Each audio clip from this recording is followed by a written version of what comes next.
Hidup itu ibarat uang. Awal terlihat bernilai, di akhir akan seperti bingkai.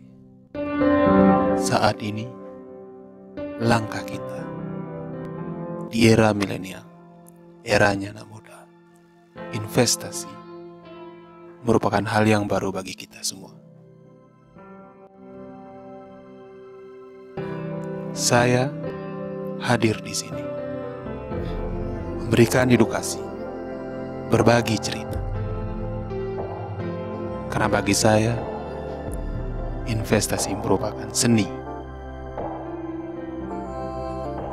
dalam menganalisa, mengelola keuangan, mengatasi emosi, berbagi rezeki. Karena itu, saya di sini untuk Anda.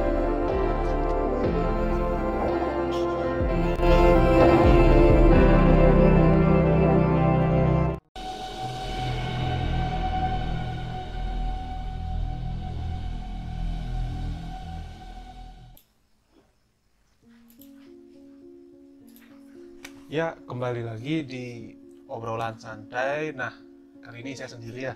Jadi, partner saya nih kebetulan dia lagi ada kesibukan juga, dan sekali-sekali juga saya kangen dengan suasana. Ya, kita ngobrol santai di kamar. Jadi, karena awal juga saya buat obrolan ini kan di dalam kamar. Jadi ya, kadang-kadang saya harus flashback ke momen ini. Nah, obrolan kali ini sih kita nggak ngobrolin sesuatu yang terlalu berat untuk sahabat pahami ya. Jadi obrolan kali ini lebih ke berapa sih deposit yang aman, karena banyak yang komentar di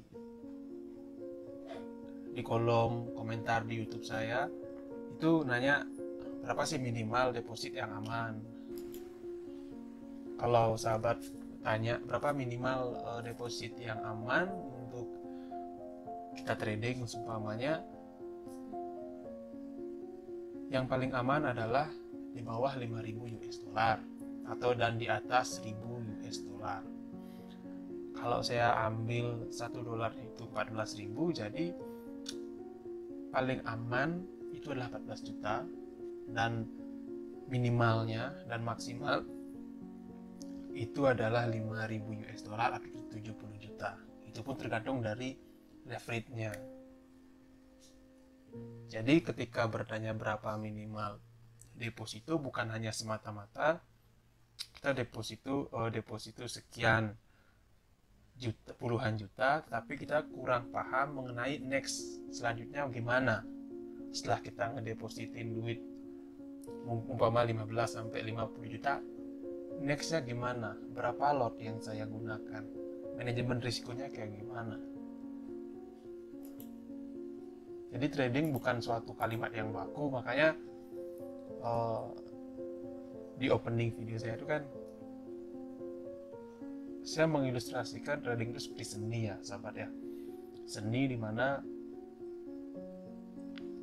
dari trading kita bisa mempelajari psikologis kita, menahan emosi kita, apalagi di saat market berbalik arah ataupun market berlawanan dengan posisi yang sahabat lakukan, karena di sana akan timbul emosi yang tinggi dengan modal yang mungkin cukup besar. Nah, jadi trading itu cakupannya luas, pemahamannya luas, dan benar-benar perlu latihan terus. Dan memang sekarang kan sudah sangat terbantukan oleh namanya robot trading kan. Bagus itu memang, karena kan banyak yang mereka ingin trading tapi mereka terkenal dengan pekerjaan mereka gitu kan. Jadi mereka terkenal dengan pekerjaan mereka dan mereka ingin mendapatkan sesuatu yang lebih finansial khususnya kan. Dan memang trading menjadi salah satu benefit yang paling bagus dalam keuangan kita sekarang. Bedanya adalah karena saya sudah 5 tahun yang sebelumnya saya sudah pelajari, which is ya sekarang saya sudah terbiasa dengan market mau bergeraknya seperti apa kan. Kadang saya mengalami risiko, ya sudah, wajar kita mengalami risiko, wajar kita pernah jual rugi, wajar, karena market tidak mungkin 100% sahabat bisa analisa. Ya paling mentok 80-90% lah, ya kan. Jadi itu hal yang perlu sahabat pelajari ya. Apalagi sekarang kan banyak yang nawarin, nggak apa-apa, terima mereka, coba catat dan pahami apa sih keuntungan jika saya ikut di teman-teman yang nawarin, nggak apa-apa. Kalau yang nanya, tapi itu kakak kok bisa cuma 500.000 kan, balik modal 1 juta dalam 19 hari kan. Ya kalau sahabat tonton videonya sih, di sana kan saya jelaskan, itu kembali lagi ke momentum. Jadi kalau umpamanya momentumnya bagus ya cepat dapat. Tapi kalau memang momentumnya buruk, ditambah dengan kita analisanya tidak terlalu bagus kan, ya kita pasti akan mengalami kerugian. Dan 500.000 itu kan memang kecil, hanya $34. Itu pun saya tidak merekomendasi sahabat karena sangat sulit ya. Kalau $34 itu paling pakai 0,01 keuntungannya paling hanya maksimum ya kita ambil 20 pip aja, ya udah dapat $2. Kalau $2 dirupiahkan cuma hanya Rp28.000, dan carinya itu susah, ya kan. Jadi kalau umpamanya sahabat yang memang trading manual ataupun brokernya trading ataupun sahabat pakai robot trading, di sana kelihatan dari segi pips. Kalau kita manual kan kita bisa memprediksi nih berapa pips mau kita ambil, tapi kalau kita pakai robot, mereka ngambilnya sedikit-sedikit, paling hanya 3 poin, 2 poin, maksimal mungkin 5 poin, sudah mereka limit. Karena mereka kan mengikuti sistem, mengikuti copy trading dari trader seperti saya. Saya punya trading plan saya di copy sekarang, jadi mengikuti. Hanya saja kalau saya manual kan, saya punya trading plan saya seperti ini. Sometimes ketika market itu berubah, saya harus merubah trading plan saya mengikuti situasi pada saat itu. Nah itu bedanya. Kalau robot kan enggak. Kalau memang sudah berbeda, dia pasti akan jual rugi. Jadi berapa minimal deposit itu memang sesuatu pertanyaan yang ambigu ya, karena kadang besar juga enggak. Kalau kita nggak bisa mengelola dengan baik, kita nggak paham berapa lot yang digunakan, sama juga resikonya seperti kita deposit dengan dana yang kecil gitu. Jadi ketika bertanya tentang deposit berapa, acuannya adalah leverage rate dan lot.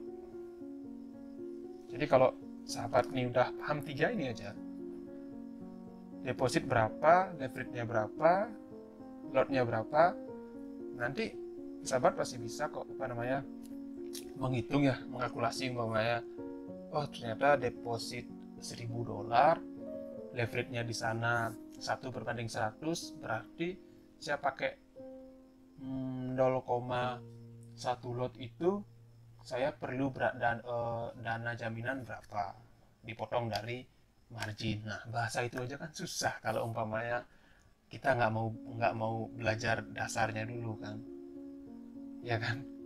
Karena banyak yang juga yang ketemu nanya apa sih margin, terus kok bisa leverage kepotongnya gimana ya, apakah itu balik gimana. Nah kadang terlalu banyak juga pembelajaran yang kita kasih kan di otak tuh mumet kan ya, mumet. Jadi karena ya pengennya yang penting dapat aja keuntungan tiap bulan, ya sudahlah kasih brokernya atau yang lain yang mengelola.